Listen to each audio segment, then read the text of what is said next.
Hey everybody, welcome to All There Is. I'm your host, Kelly Bargabas.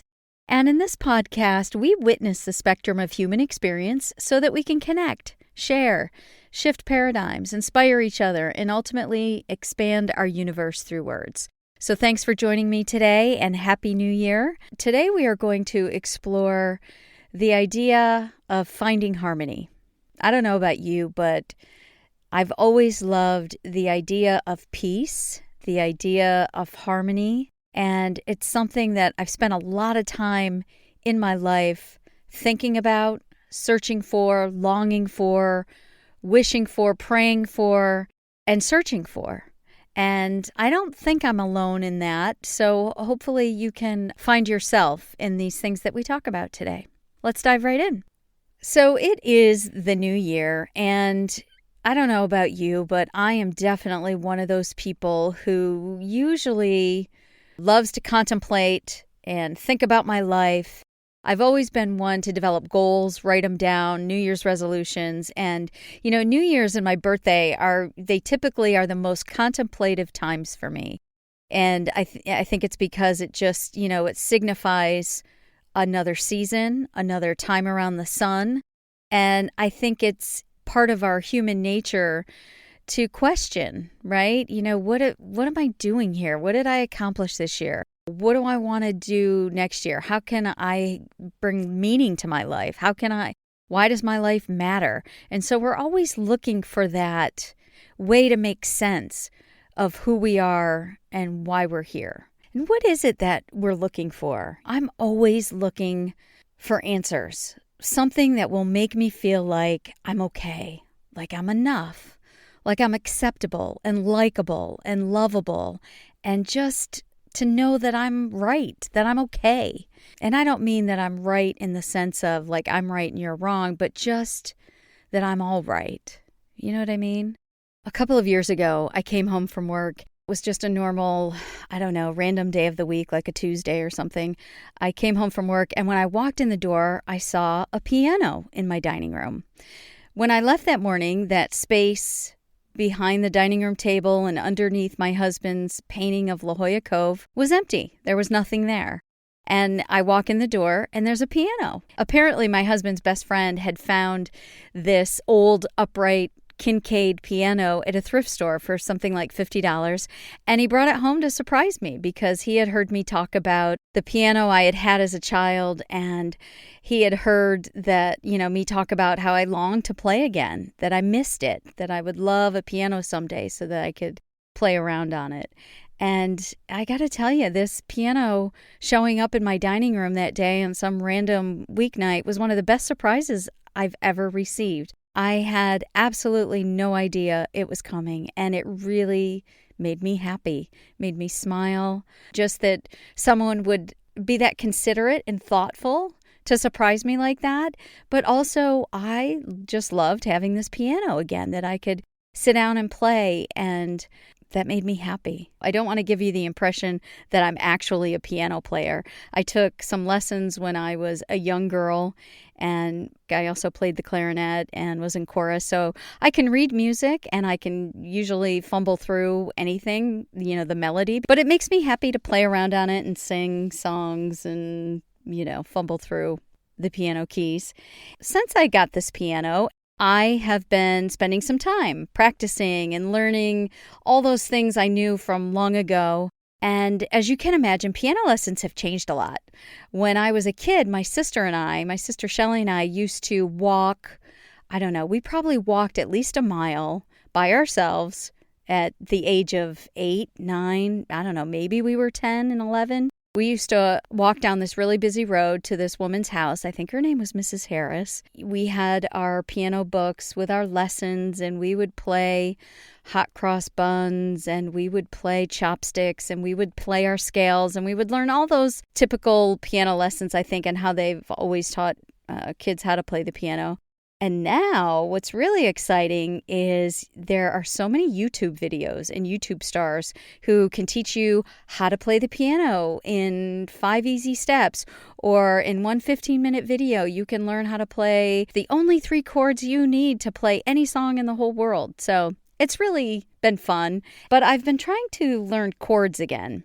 A piano chord is typically 3 notes played together that sound right and pleasing to the ear. Now, that is a really basic explanation. If you are a musician and you're listening to me, please just give me some grace. This is really basic.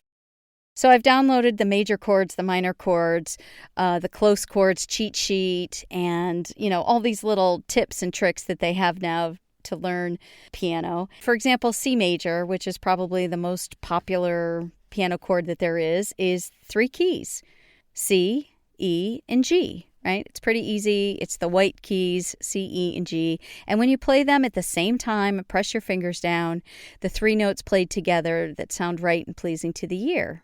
You need all 3 of those to make the chord and to achieve what we call 3-part harmony. This idea of 3-part harmony are 3 notes played together that sound right and sound pleasing to the ear. There's the middle, which is the melody, and then the upper and the lower parts. And you need all 3 to make the chord and to achieve 3-part harmony. And when I look up the definition of harmony in the dictionary, what I see is that harmony is defined as an orderly or pleasing combination of elements in a whole, a relationship in which various components exist together without destroying one another, a relationship characterized by a lack of conflict or by agreement.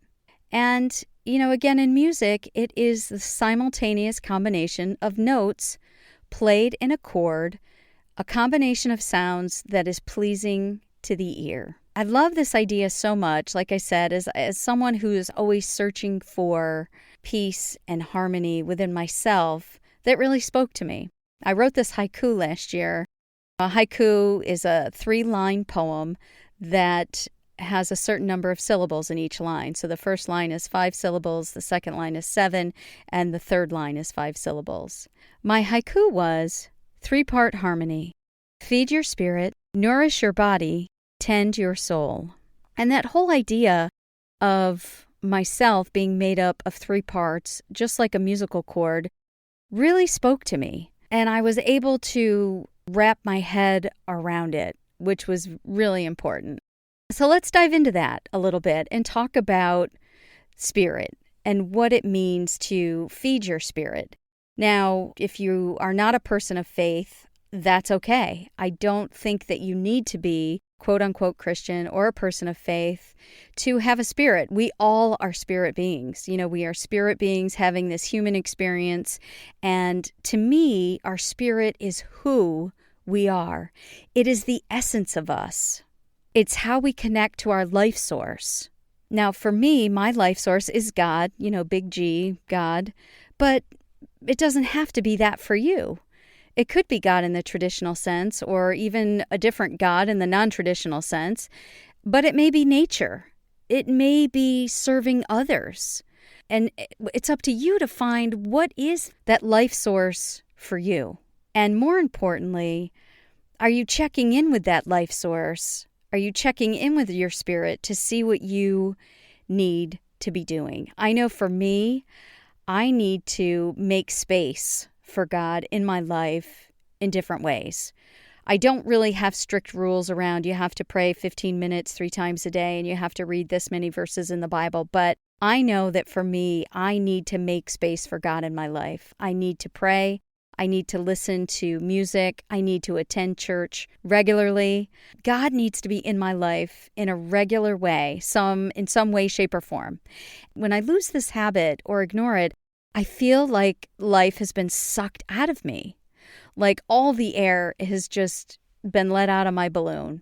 And, sometimes I can just listen to a few Lauren Daigle songs or a few Casting Crowns or Hillsong, or I can listen to a Stephen Furtick message, and it gives me that spiritual connection that I need for that day.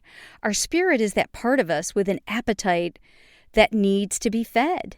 And we have a choice of, once we figure out what it is that we need, we can either feed it with the right things, the wrong things, or we can starve it altogether. I don't know if you've ever heard, this is a very popular, very mainstream Cherokee legend. I've heard it several times in different settings. And the legend goes something like this, that there was an elderly Cherokee man who was telling his grandson about life. And he says, "Son, within us, there is a battle of two wolves. One is evil. He is anger. He is envy, jealousy, sorrow, regret, greed, arrogance, self-pity, guilt, resentment, inferiority, lies, false pride, superiority, and ego. The other wolf is good," he told his grandson. "He is joy, peace, love, hope, serenity, humility, kindness, benevolence, empathy, generosity, truth, compassion, and faith. The same fight is going on inside of you and inside every other person too," explained the wise Cherokee elder. The grandson thought about it for a minute and then asked his grandfather, "Which wolf will win?" And the grandfather answered, "The one that you feed." I've always loved this story because it really speaks to me about the spirit inside of us and how we have to feed our spirit with the right things, or we will become someone or something that we hadn't planned on. I mean, nobody sets out in this life to be angry or to be jealous or to be full of sorrow and regret or greed and arrogance. I don't think those are typically life goals.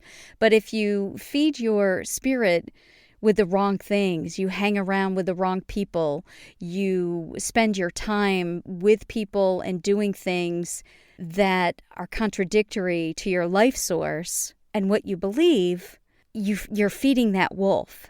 And that's what's going to grow on the inside of you. And if you spend time with your life source, if you figure out what are those things that you do that respond with joy and peace and love and hope, humility, kindness, empathy, generosity, truth, compassion, faith, then that is what will rise within you. So how do you find out what it is that your spirit is? What is your source of life? Who is that for you? Well, start by asking yourself, what do you believe in outside of yourself? Like I said, it doesn't have to be religion. It doesn't have to be God-based. But what is it that you believe in outside of yourself? And if you can't come up with anything that is satisfying there, what about serving others? How does that make you feel? Do you feel that that's important? What do you feel has eternal significance for you? I read a quote one time that said, "What we do for ourselves in this lifetime dies with us, but what we do for others is eternal." So for me, how we help those in our world who need it has eternal significance. If you don't already know what your life source is, what your spirit is connected to, just ask yourself some of these questions until you find something. There's no right answer, but there is an answer that is right for you. And it's up to you to find out what it is. So try a few things and see what rings true for you or see what clicks. The second part of the cord is our soul. We need to tend our soul. Our soul is what we do. If our spirit is who we are, our soul is what we do. It's that part of us that gives us hope and inspiration and purpose and peace and joy and happiness, a sense of accomplishment. It is what I bring to this world in the form of gifts, talents, artistry, abilities, and also what I bring to this world that others need. Who can benefit from what I bring to this world? And we all have something that somebody out there needs. It could be your family. It could be your friends, your coworkers, the world at large. For me, when I think about tending my soul, there's a few things that my soul needs. I need to work. I like to work. I don't ever want to really retire. My father worked a full-time job until he was 75. I come from a long line of hard workers. My dad was raised on a farm. My mother's people were farmers. Her grandparents were all raised on farms. And I've been working since before I had working papers. I started babysitting at the age of 11, I think. And at 14, I had working papers and worked in restaurants. And, at 16, I was a full-fledged waitress, earning tips and earning my own money. And it's important to me. It's become really important to my soul and what I bring to myself in this world. And I know that has to be balanced. I'm not advocating to be a workaholic, and that is something I'm always trying to find the balance in. But I do need to work. It's important to me in my sense of value and worth. I also love to write. And when I ignore that for any length of time, I feel lost. I feel like I'm wandering, unanchored. I need to write. So what is that for you? Is it cooking? Is it music? Is it your family? Is it hiking? Is it rock climbing, sewing? It can be anything. Sometimes for me, it's listening to a podcast or a TEDx episode and reading some self-help type books or listening to other people talk about what brings their soul to life, what brings their soul fire and passion. And that feeds my soul. So what is it that brings your soul to life? What is it that you do that makes you happy, makes you feel alive? And finally, our bodies. We need to nourish our bodies. If our spirit is who we are and our soul is what we do, our body is how we move through this world. It is what we are traveling in. So it's how and what we are moving through this world and what we're moving in. Now, the body is tricky because often it is the first way others see us, but it shouldn't be the first way we see ourselves. Honestly, how we physically look is the least important and least interesting thing about us. And our bodies can't be labeled or categorized. We need to define what is right for our bodies. We know best what we need and what makes us feel our best. And our goal with our body isn't to look like everyone else, but to take care of this vessel we're in so that we can accomplish what our spirit and soul need to do for as long as possible. We've got to keep the body running in order to do anything. Our culture tends to be the most obsessed with this one facet of ourselves, right? Our culture isn't necessarily consumed with finding this three-part harmony, spirit, soul, and body. We tend to be very consumed with the body part of it. We have a culture of ableism, racism, ageism, and it's all based on what our body looks like. And what our bodies can do, and how old we are, and what we look like. And it's all based on some idea that's fed to us, that this is the ideal, and if you don't look like this, then you're not okay. When really the focus should be on what you need to do to get your body running at its best. For me, I need to get 7 hours of sleep a night regularly. I need to eat healthy food. I need to exercise. If I don't exercise for a couple of weeks, I feel it in my body and in my mind. How do you find what your body needs? Well, think about what you loved to do as a child. Try it again. Do you still love it? If you still love it, find a way to do it. Find a way to bring it back into your life. If you try hula hooping and find out you really don't love it anymore, then that's okay. Don't pressure yourself. We're not going to love everything that we loved as an 8-year-old. But in this exploration, you may discover something else. Riding your bike, dancing, cooking, playing a sport. A few years ago, actually, I guess it's been 10 or 11 years ago now, I was really longing to challenge my body in a new way. And to be quite honest, even though I've been out of school for a very long time, I had always missed playing team sports. I missed challenging myself. And I was just really lacking in this area. And I really just couldn't find a workout. I just resorted to running because that's what I've always done. And that's what I knew how to do. And I was bored. I was hurting myself. I couldn't run the 7-minute miles anymore. And that was discouraging to me. And, I just wasn't enjoying it, quite frankly.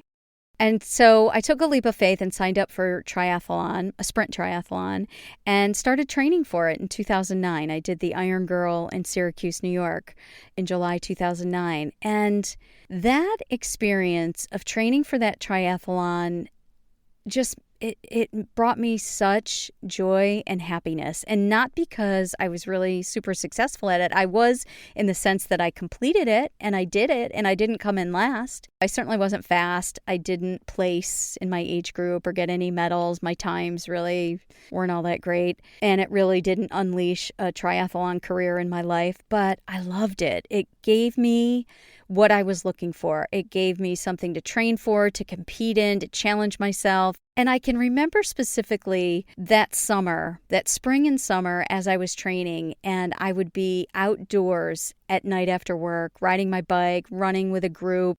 We would start to do some practice swims when the weather got warm enough.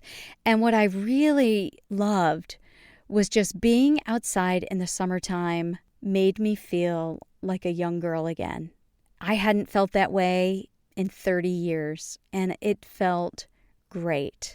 And I can tell you that I did my last triathlon last year in 2019. So I did triathlons for 10 years, and I did my last one in the fall of 2019, and I retired, and I was ready to give it up. But I got to tell you, I need to find something else because I'm missing it. I'm missing that feeling.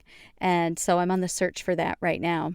And this area of the body, to be quite honest, is an area that I struggle the most in. Because, if you are anything like me, you probably spend a fair amount of time surfing and scrolling through social media, whether it's Facebook or Instagram or Twitter. Once or twice a day, I check the headlines online just to see if there's a new strand of the virus or any other major catastrophe I need to be aware of.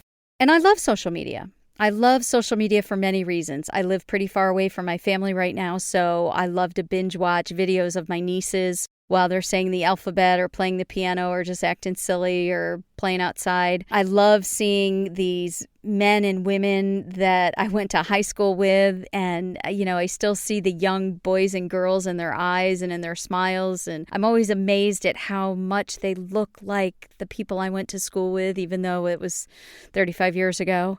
And I love just keeping in touch with people that I've worked with over the span of my career. So I love social media for all those things. But the dark side of technology and all this information that we have at our fingertips and within eyesight is that if you're not careful, you can be overloaded with messages of who you should be, what you should believe, and how you should look, what you should be doing. And I think, especially when it comes to spirit, soul, and body, but it just seems to focus so much on the body because, like I said, our culture is obsessed with the body and this idea that you should be, whatever you are, you should be doing something different. You should be looking different. I just checked my feed for 5 minutes just to see what was in there. There is a sleep app that reports every time you fart, snore, talk, turn, and have a nightmare. There is a yoga for weight loss app that has avatars performing 7-minute yoga positions that look like adult movie positions, if you know what I mean. There's a certain level of sexiness that makes me feel like I should be watching this video in the dark with the curtains closed. There's a self-therapy app for my personality type where I can get therapy without ever leaving the house or talking to an actual human therapist. There's an app that promises to rewire my brain and how it thinks about food. There's a therapy device, a yoga method that will transform my face in just 3 minutes a day. I mean, who knew my face needed to be transformed? I wasn't thinking that way, but now I'm scrolling through my feed and I see a yoga method that will transform my face in just 3 minutes a day. And I think, oh, does my face need to be transformed? Do I need to look at that? Intermittent fasting. Oh my gosh, I love intermittent fasting. I've done it. But now there's all this competition out there for a new and better way. The latest intermittent fasting that I saw today was that there's a different plan for each body type. Now, apparently women's body types have morphed into animals because there's a dolphin body type, a wolf, a lion, and a bear. Last week, I swear I saw in one of these intermittent fasting apps by body type, and they had a Christmas tree as a body type. As women, we should be horrified and angry that we're being typecast like this, but that's a separate podcast episode. I saw an ad for a plant-based protein powder that tastes just like brownies and makes me lose weight. And my favorite one, which I'm actually really going to try this, I was suckered in and downloaded the video, even though I could never really master splits when I was 40 years younger and 40 pounds lighter. I'm going to be able to do a split if I can follow this video for 8 minutes a day for a month straight. I'm going to be doing splits. So I'm going to be trying that one. I'll keep you posted. Surfing and scrolling this news feed out there in the digital land is exhausting. It's mentally exhausting. It will wear you down. Doing that will actually disrupt and disturb your harmony. Whatever harmony you had going, it will be gone. If you want to feel bad about yourself, just get on your phone or your laptop for 5 minutes and scroll through social media. And it just seems like lately I'm seeing more ads than I am of my friends' posts. And that's disturbing. It's disturbing. My point of all that is that it's exhausting and you can get really distracted with just the fact that your body doesn't measure up. It's hard to know in this day and age what we should be striving for, what we need to do, what we should be thinking about. And I think maybe, just maybe, rather than looking at our feeds, we need to look inside. I have everything I need within me already. I grew up before this digital age that we live in now, and so we didn't have to deal with all of these messages on a daily basis, hitting us in the face all the time. But we did still have those messages. They were just less invasive and less frequent, but the messages were still there. In the commercials that we saw, the commercials for Jordache jeans and diet pills and the Farrah Fawcett hairdo, the Tiger Beat magazines, the messages were the same, that if you want to be happy and beautiful and loved by others, you must do this, eat this, weigh this, look like this, sound like this, be like this person. And it's just all a distraction that keeps us from looking within at our own sheet of music to see what we should be playing, to find that 3-part harmony for ourselves. What 3 keys do you need to be hitting consistently over and over again, so that you have order within you, so that you have peace within you, so that you have agreement? That's what we need to be spending our time on. And I believe us humans have these 3 keys that make us tick. We are spirit, soul, and body. As I'm talking to myself, recording this podcast, I'm preaching to my own choir, because this is definitely an area that I struggle in, and I don't have it all figured out. It's something I need to remind myself on a daily basis.